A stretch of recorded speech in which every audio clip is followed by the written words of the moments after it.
Hi everyone, my name is Cynthia. Let's talk books. Today I'm here to talk about all of the books that I read in September because it's officially October, my birthday month. So this is a month in which, I don't know, it just makes me happy. I am into the whole Halloween aesthetic, even though Halloween is not necessarily my favorite month or my favorite holiday. October is definitely the best month ever.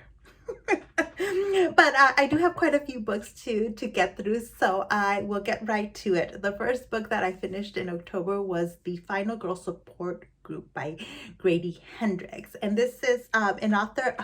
The first book I read by Hendrix, I did not like. I did not like at all. But so I decided to give him a second chance with the Final Girl Support Group, and I'm glad I did. This was a very solid entry into my September reading. It's got a fun premise. It's not necessarily the deepest book in the world, but that's totally fine out of some of these thriller horror books.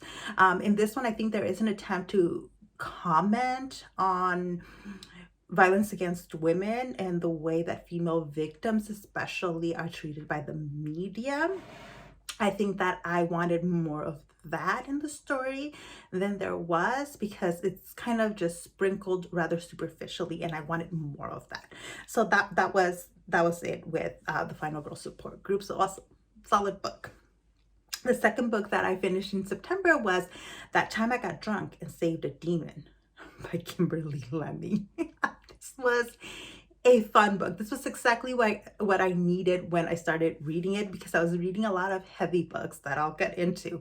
But this was very lighthearted, very sarcastic tone, short but very sarcastic, really fun book about a farm girl in this fantasy world who encounters a demon and kind of helps him out. Because it turns out that the whole religion that their society is based around is fake. It's such a fun premise. If you're into a sarcastic romance, this is your book. It's also a little bit sexy with some of the sex scenes and all of that, but it's primarily a sarcastic book. The next book that I finished in September was Flamin' the Flower by Woodwiss. This is long been considered the first bodice ripper. You know, high heats, lots of sex scenes, historical romance that set the tone for the historical romances that came after.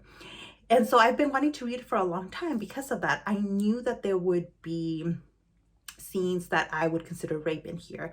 But like a lot of romance novels that I read early on when I first got into romance novels that were now be considered rape, a lot of people really liked at the time and didn't blink an eye about. I thought that's what this book would be like a lot of the books I read in the 90s and 2000s. And it turns out the romance genre had already made leaps and bounds ahead by the time I got into romance in the 90s and early 2000s. This is it's not just rapey, it's outright rape without any question. The author acknowledges that what the hero does to the heroine in the first chapter is rape, and then continues to remind you throughout the story that the hero raped the heroine.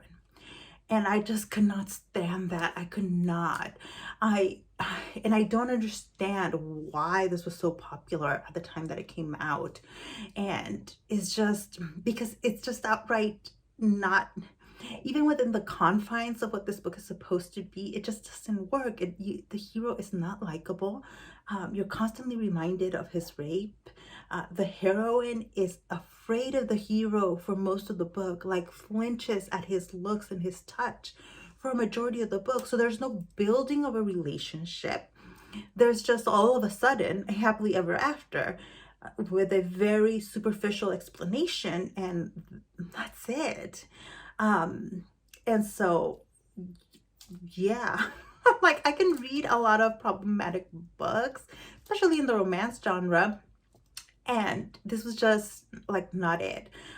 Fortunately, I got to read it with cousin over at Always Doing and Alba at Seriela. I will link both their channels down below. And thank goodness for the two of them, because then I was able to rant and vent and kind of express my extreme anger and extreme emotional response to this book. At one point, I cried. Like, it was such an awful chapter in the middle of the book that it was just so bad that I cried, because I just felt so bad for the heroine and the awful storyline. You're gonna see after I mentioned a couple of books that I had read a lot of lighter kind of romance novels in the month of September, in large part because I was reading a couple of really heavy books, which included 100 Years of Solitude by Gabriel Garcia Marquez. I've already read this with my friend who lives in Korea and is gonna visit me in the month of October.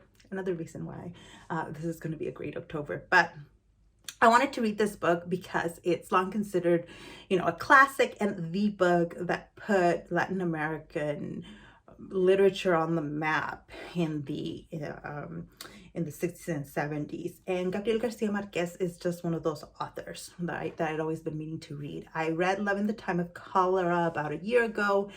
Had some problems with it, but recognized that the writing was beautiful, and that was true here. The writing is exquisite, absolutely exquisite. The magical realism, like, there's a reason why this book defines the magical realism category, and it's actually unlike any other book in the genre of magical realism. Like, I have not read anything quite like this. You're following a family and generations of a family over the course of 100 years of solitude. But Marquez's writing is absolutely exquisite. There's always problems with the classics.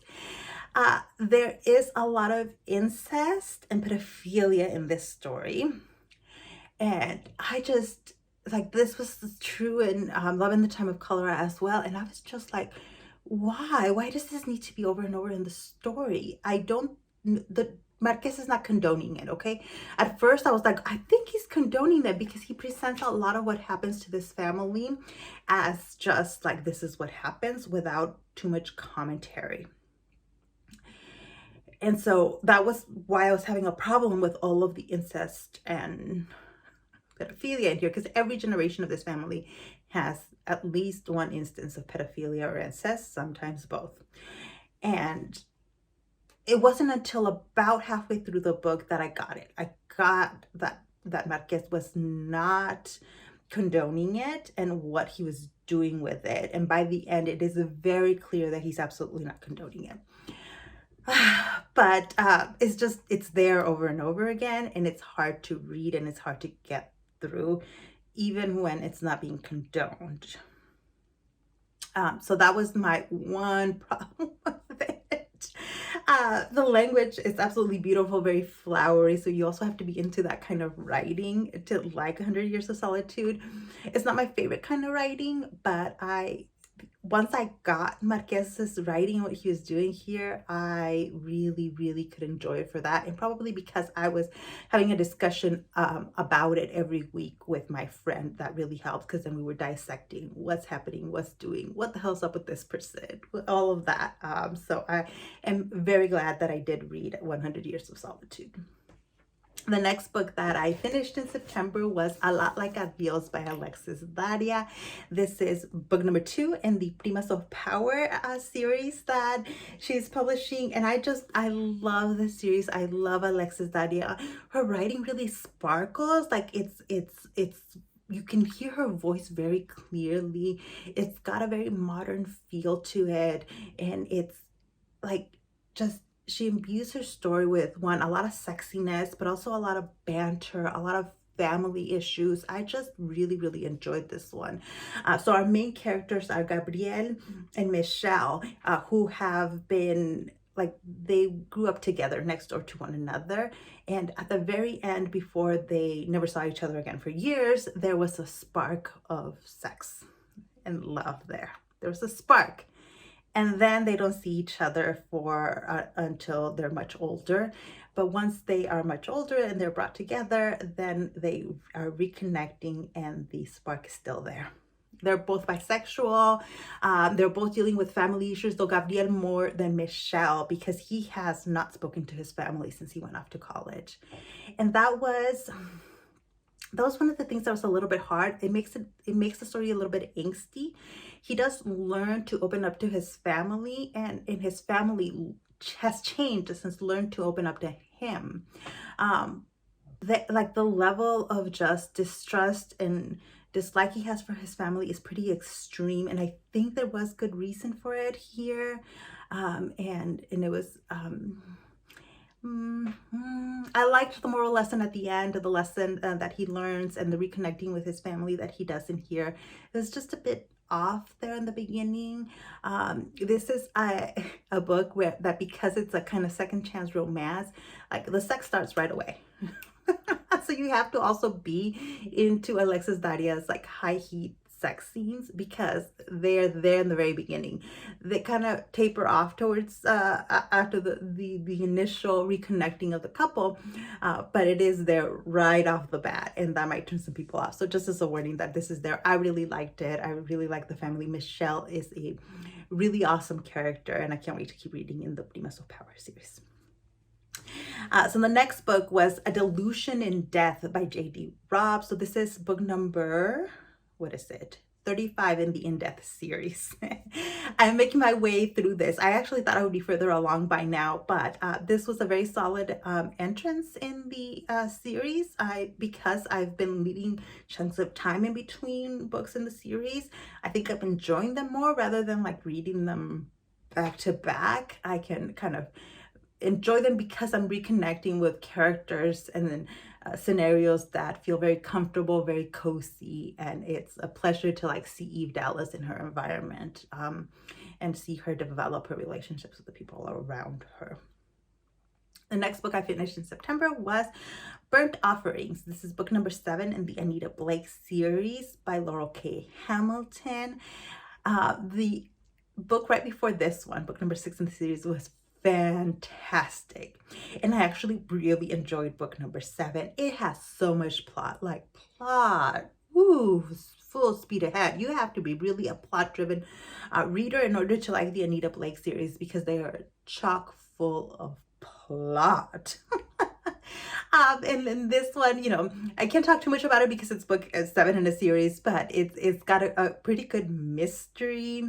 It has pretty good development, and it's really quite interesting to sit with the series and see how that character has changed over the course of the series. By the time you're in book 7, she's changed a lot, and it's quite something to see. I really enjoyed it.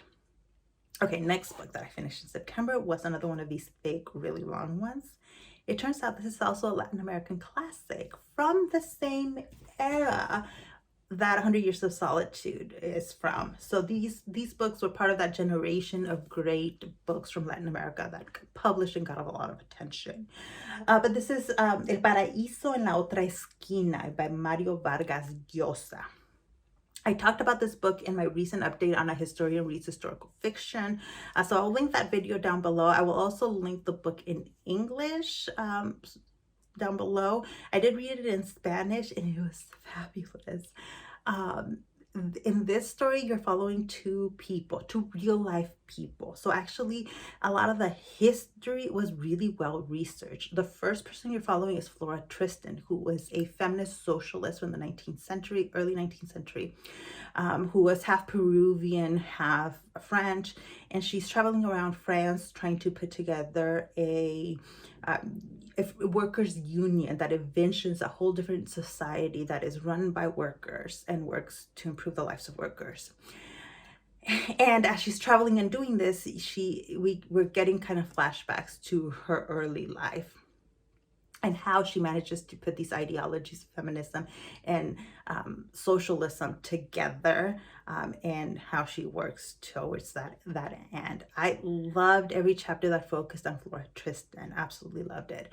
And then the second person we follow is her grandson, who was a painter, an impressionist painter, and got a lot of attention after he passed away. I disliked his story a ton. It's a real life story, so I can't fault you know, Mario Vargas Llosa for that, but he liked 13-year-old girls, and we're in his head during these chapters in which he is having sex with 13-year-olds, fetishizing them, sexualizing them, and it's gross. He's also a total misogynist. He describes his wife as being like cold, and just in the word, just the way he describes her, it feels like, oh my God, you abandoned your family, left them off to fend for yourself, and you have the nerve to criticize your wife. It was absurd. And I think that Mario Vargas Llosa is way too nice to that character, the way he presents the history. But that was just my own personal feeling. It is beautifully written, very historically accurate, it turns out. Obviously, there are areas in which the author has to kind of make up the behind the scenes stuff, make up dialogue, all of that stuff. But otherwise, in terms of the broad aspects of the story of these two people, from what I can tell, was quite historically accurate. So I had a lot of fun reading this and reading it in Spanish. The next book that I finished was The Caged Graves by Dianne Salerni. This is a young adult historical fiction. And I was so intrigued by this story because the premise is that there's a young girl that becomes engaged to somebody from the town she was born in. Her dad still lives there, but she grew up with her aunt in the city. So she goes back now to her hometown to marry this man, and it turns out that her mom's grave and her aunt's grave have cages over them, and that the two women were buried outside of the church burial grounds. So they're buried outside the cemetery, which is not a good thing, and she doesn't know why, and nobody is exactly telling her why. That is a fantastic premise. Fantastic. It's also set in the immediately after the Civil War, in a part of Pennsylvania in which you have a significant Native population, a significant Black population, and the white population, and those racial dynamics come into play in the story quite a bit. So there is quite a bit of racism and those kind of elements in there. And you're finally following the protagonist is white. So you see that there. And it's a really good mystery. I predicted what was going to happen, so it was predictable, but it was still really well done, very intriguing. And if you are at all interested in historical fiction and or young adult, you're gonna like this one. I really think you will.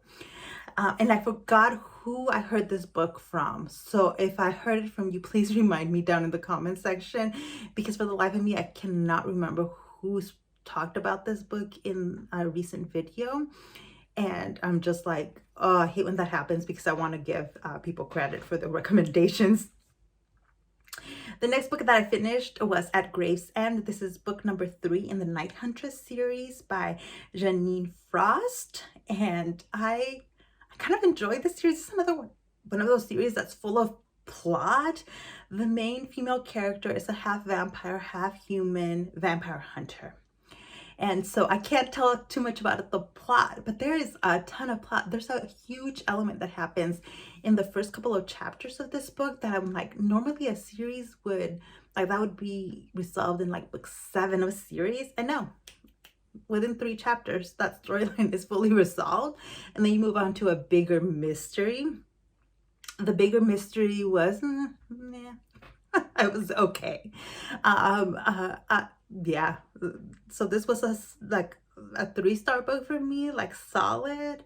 And I'm not sure if I'm going to continue this series exactly, because I'm into a bunch of series already that I think I like a little better. But it's a solid series and a solid entry in a solid series.